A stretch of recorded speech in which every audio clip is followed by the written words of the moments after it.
बारे में बात करेंगे अपन। तीसरा अनुप्रयोग है हमारा विभवमापी की सहायता से अल्प प्रतिरोध का मान ज्ञात करना। तो देखो, इसके लिए हमें सबसे पहले एक सर्किट बनाना होगा। तो हम किस तरीके से सर्किट बनाएंगे, ये सबसे पहले हमारे पास में एक विभवमापी का तार है AB। इस विभवमापी के तार AB के श्रेणी क्रम में एक EP विद्युत वाहक बल की बैटरी, कुंजी K1, धारा नियंत्रक RH1, धारा नियंत्रक RH1, इसी तरीके से सेल का जो द्वितीयक परिपथ होगा उसमें हम एक ज्ञात प्रतिरोध R, और जिस प्रतिरोध का हमें मान ज्ञात करना है, अल्प प्रतिरोध का मान, उसको हम इस ज्ञात प्रतिरोध R की श्रेणी क्रम में जोड़ेंगे। इसी के साथ यहाँ पे एक धारा नियंत्रक, बैटरी और कुंजी K2। धारा नियंत्रक को RH2 नाम दे देते हैं, कुंजी K2, और यहाँ पे सेल E, जिसका विद्युत वाहक बल कितना है, E है। इसी के साथ द्वितीयक परिपथ में हमें एक द्विमार्गी कुंजी जोड़नी है। द्विमार्गी कुंजी को हम इस तरीके से, द्विमार्गी कुंजी में 3 टर्मिनल होते हैं। तो दूसरा जो इसका टर्मिनल है उससे हम गैल्वेनोमीटर जोड़ेंगे, और गैल्वेनोमीटर से हम क्या जोड़ेंगे, जोकी जोड़ेंगे।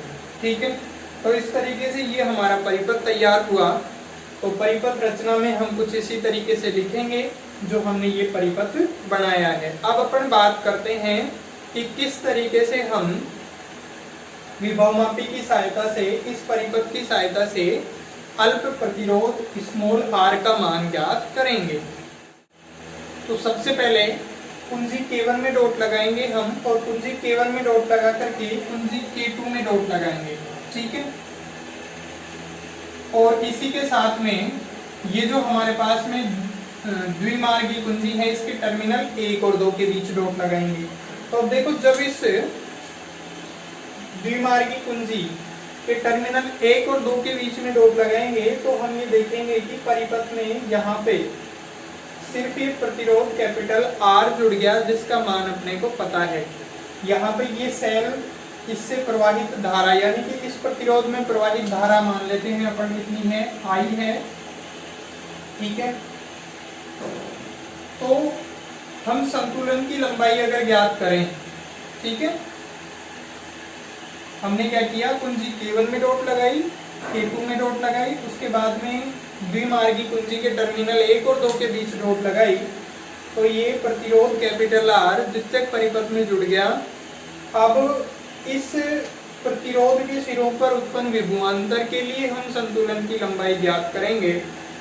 तो यहाँ पे इस जोकी को तार AB पर चलाएंगे अपन, और संतुलन की लंबाई ज्ञात करेंगे। माना ये संतुलन की लंबाई कितनी है, L1 है। ठीक है, तो V1 का मान कितना हो जाएगा, XL1।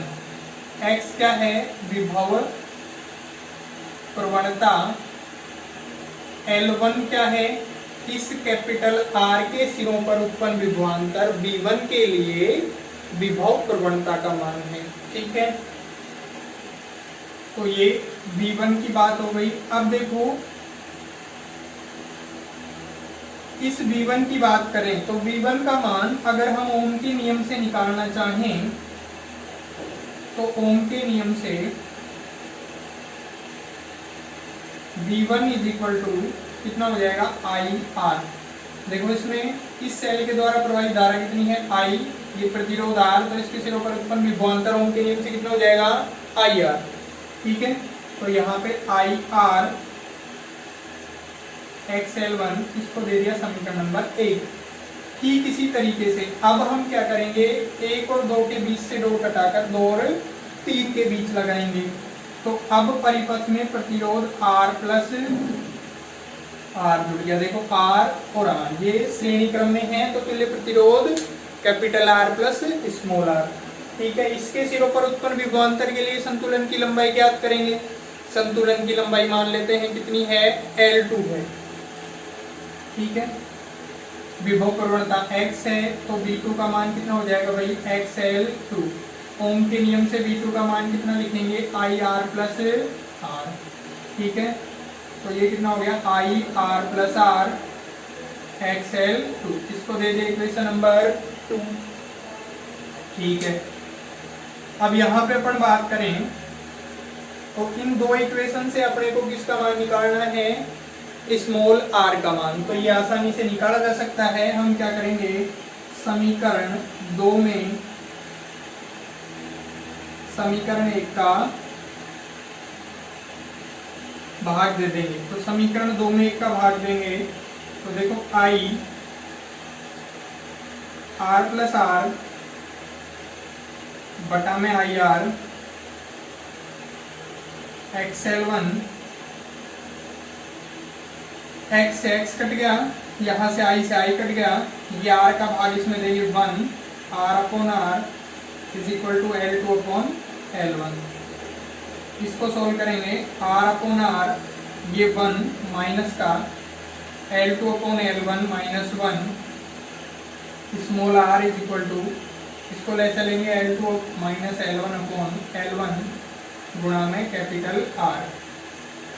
तो ये जो समीकरण है हमारे पास में, इस समीकरण की सहायता से हम क्या कर सकते हैं, अल्प प्रतिरोध R का मान ज्ञात कर सकते हैं। देखो ये जो अपन ने सर्किट बनाया है, ये प्रैक्टिकल जो करेंगे इससे अपने को L1 L2 मिलेंगे और यहाँ पे R क्या है, ज्ञात प्रतिरोध है।